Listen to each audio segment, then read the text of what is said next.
Seigneur vous bénisse. Amen. Veuillez vous asseoir. Amen. ushobora kwicara.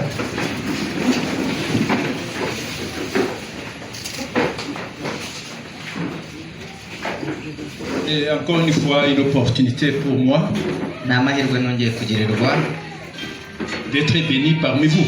yo kuba hagati muri mwebwe tukahagabana umugisha. C'est souvent un désir que j'ai, Ni icyifuzo nkorana, mais malheureusement le temps et les circonstances ne me permettent pas d'être toujours ariko présent. akenshi ibihe ntabwo bijya binyemerera kubana nawe. Mais chaque fois que j'ai l'occasion d'être ici, je suis béni. Ariko iyo nagira ubuntu bwo kuba hano numva ngiriwe umugisha, Je me sens à la maison. kuko mba numva ndi mu rugo. Alléluia. Amen. Tout à l'heure, j'ai suivi les chants avec joie, les chants de la chorale, des chorales. Nari ndi gukurikirana indirimbo z'amakorali numva kandi nezerewe.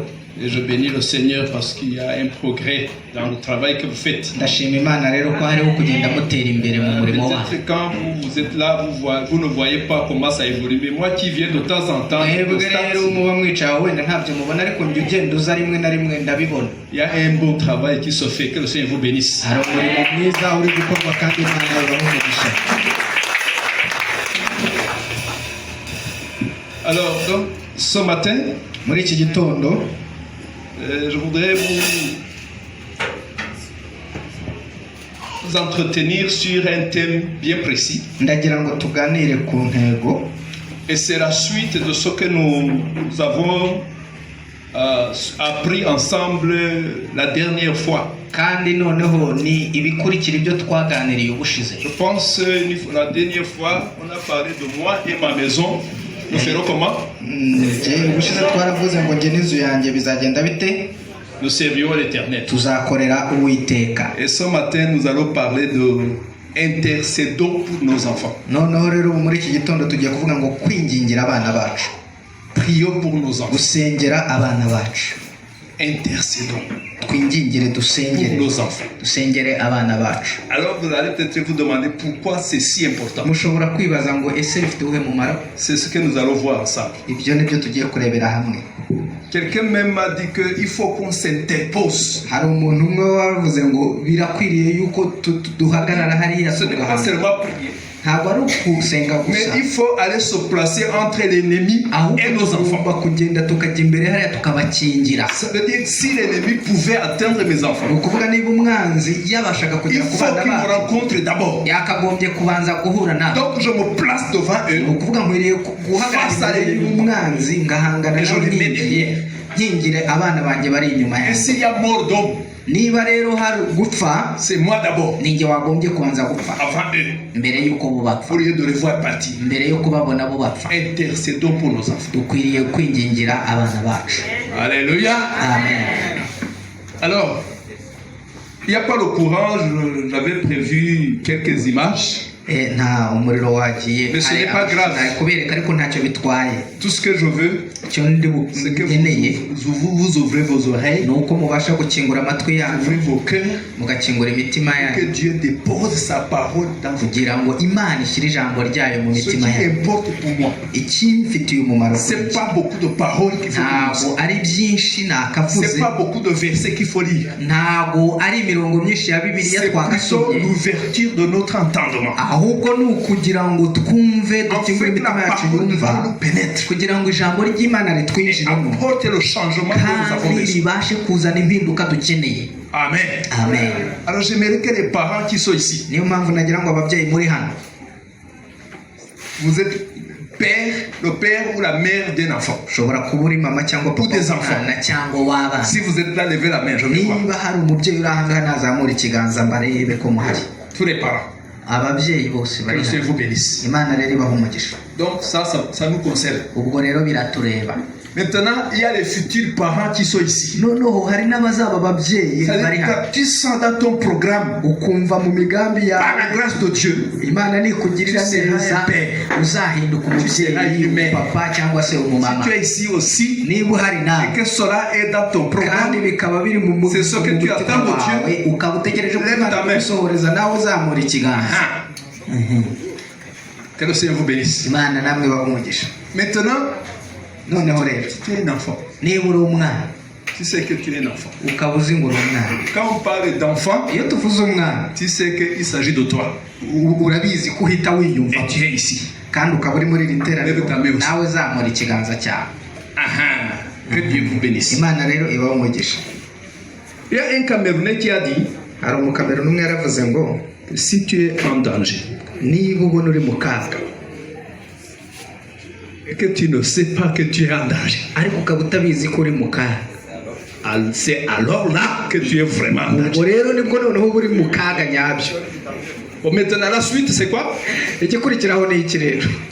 Si tu n'es pas en danger, et que tu sais que tu es dans un danger, Vous ne connaissez pas la suite.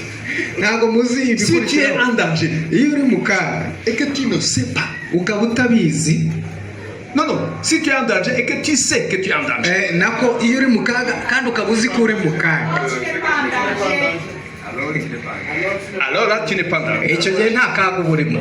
C'est de ça Il s'agit qu'il s'agit. nuko biba bimeze.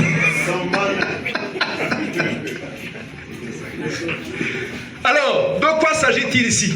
aha rero ndavuga iki? Il s'agit d'intercéder pour nos enfants. ndi kuvuga gusengera abana bacu, Il s'agit de prier pour nos enfants. gusengera abana bacu. Intercéder alors c'est quoi? noneho gusenga twinginga. D'abord, prier c'est quoi? reka duhere ku gusenga ubwabyo. Prier, gusenga communier ni ugusabana avec celui à qui tu adresses la prière. na wa wundi uri gusenga. La prière, isengesho rero c'est le mouvement de l'âme ni iby'umutima qui uvuga, tend à communier avec Dieu. wa mutima ukwegereza ku Donc, Mana. c'est lui qui prie. ni ukuvuga iyo umuntu ari Avant gusenga même de commencer à parler, na mbere on se umutima we, projette vers Dieu. noneho umutima we ukabanza ukegera Imana, Et dans cet élan de communion avec Dieu, noneho muri uko gusabana n'Imana il partage avec Dieu le fardeau qu'il a. agatangira gusangira n'Imana ibimuremereye. Ça, c'est prier. uko ni ugusenga. J'ai dit quoi? navuze ngo iki? C'est le mouvement de l'âme ni iby'umutima Ton âme umutima wawe qui tend à communier avec Dieu. uba ushaka Qui kuganira se projette n'Imana vers cyangwa Dieu. gusabana n'Imana ukegera Et Imana. maintenant, quand c'est en communion avec Dieu, noneho iyo wamaze guhura n'Imana uri tu gusabana partages avec n'Imana, Dieu ce que tu as. icyo gihe wowe usangiza Imana ibyo ufite. Ça veut dire, bivuze iki? tu peux prier sans parler. ushobora gusenga utanavuze, Parce que les paroles kubera ko ne amagambo sont pas forcément le mouvement de ton âme. ntabwo akenshi aba ajyanye n'iby'umutima Tu peux wawe. être attristé dans ton âme. ushobora kuba wabaye mu mutima wawe Tu vois que tu as le chagrin. ukumva ufite agahinda, Mais quand tu vas prier, ariko wajya tu gusenga dis Seigneur, je suis dans la joie. ukavuga uti Imana Est-ce ndanezerewe. que c'est encore la prière? ubwo ubusenze, Ça, c'est le français que tu prononces, c'est le discours. icyo ni igifaransa uvuze, ni ijambo urekuye. Mais lorsque Dieu voit ariko iyo Imana ireba que ce que tu ressens, ikabona ibyo wiyumvira c'est ce qui sort de ta bouche. ari nabyo biri gusohoka mu kanwa Et quand kawe, tu déposes iyo noneho ubishyize fardeau imbere que tu y'Imana ugafata umutwaro en lui, ukawushyira mu ça, c'est la Mana, prière. icyo gihe nibwo ubusenzi. parfois, kenshi rero je peux même t'amener ushobora no kukujya là où tu ne réfléchis plus sur les mots que tu utilises. aho utajya unatekereza ku magambo uri Mais kuvuga, Dieu lui-même te transporte dans sa Imana grandeur. yo ubwayo ikakujyana mu bugari bwayo, Et tu pries en d'autres langues. warangiza ugasenga mu rurimi, Allô? Ou alors tu n'as pas de parole. cyangwa se rimwe na rimwe ukabona n'amagambo yo gémis dans sa kuvuga, présence. warangiza ukanihira imbere Tu yayo, soupires devant Dieu. ukaniha imbere Et y'Imana. ça, c'est la prière. ubwo uri gusenga. N'est-ce pas? Maintenant, l'intercession, c'est quoi? noneho rero kwinginga ni iki? Intercéder, kwinginga c'est prendre quelqu'un ni ugufata umuntu qui a un problème, ufite ikibazo, un souci, afite ingorane, que toi-même tu connais. nawe ukaba uzizi, Ou alors tu portes le fardeau de ce problème. cyangwa se ugafata umutwaro w'ikibazo Tu cye l'amènes dans la présence du roi. ukawuzana imbere y'umwana, Et tu présentes toi-même. warangiza akaba ari wowe ubwawe wereka icyo kibazo umwana. C'est parler en faveur de ni quelqu'un. ukuvuganira undi muntu, C'est porter le fardeau de ni quelqu'un. ukuvuga ni ukwikorera umutwaro Et w'undi muntu. arriver dans la présence du roi. noneho wagera aho Imana Et iri, présenter son problème. ukereka Imana icyo kibazo cy'uwo De muntu manière à obtenir la réponse. kugira ngo mubone igisubizo. Amen. amen. Ça veut dire quand on parle d'intercession, bivuze iyo tuvuze ngo ce n'est plus une kwingingira affaire personnelle. ntabwo biba ari ibintu byawe Ça byo devient ku giti l'affaire de cyawe quelqu'un d'autre. ahubwo n'undi muntu Mais toi, tu t'identifies à cette personne. wowe rero ujya mu cyimbo cy'uwo Et quand muntu tu te présentes devant Dieu, warangiza wakujya c'est imbere comme si y'Imana tu es un avec cette personne. ukaba umeze nk'aho uri umwe n'uwo Et quand muntu tu ufite parles, noneho iyo uvuze Dieu voit que ce que tu dis Imana ibona ko ibyo uri kuvuga est vrai dans la vie de cette personne. ari ukuri mu buzima bw'uriya Ça, muntu c'est l'intercession. uko niko bita kwingingira umuntu. Alléluia. Amen. Et l'intercession est importante. kandi kwingingira abantu Parce que ni ngombwa. quand vous regardez dans l'Ancien Testament, kuko iyo turebye mu isezerano rya kera le grand leader spirituel, umuyobozi mukuru Le souverain mu by'umwuka, sacrificateur. cyangwa se umutambyi mukuru il était un intercesseur. yabaga ari umuntu wingingira Son rubanda. premier rôle, umurimo we wa mbere ce qui pouvait se manifester, ibyabashaga ce que kwigaragaza Dieu a voulu que les gens voient même à Imana l'extérieur, yashakaga ko kigaragarira c'est que abantu c'est un intercesseur. ni uko uwo mutambyi mukuru La Bible agomba kuba uwingingira rubanda. Il portait Bibiliya ikavuga le ngo pectoral. yikoreraga Le pectoral qui était. yabaga yambaye umwenda ukingira igituza cye, Et il y avait des pierres précieuses. noneho uwo mwenda ukaba wari urimo amabuye Et ces pierres étaient au y'agaciro, nombre de 12 kandi ayo mabuye yabaga ari 12 qui représentaient les 12 tribus yabaga d'Israël. ahagarariye amoko 12 Et y'abisirayeli. même sur ses épaules, noneho no ku ntugu ze ce qu'il portait, ibyo yabaga c'était yambaye toujours le symbole d'Israël. byabaga ari ibimenyetso C'est comme si bigaragaza quand quelqu'un ubwoko. voyait un Ni ukuvuga iyo sacrificateur, umuntu yabonaga umutambyi il mukuru voyait quelqu'un qui porte yabonaga le symbole du pays. wikoreye ibimenyetso Pour dire, by'igihugu.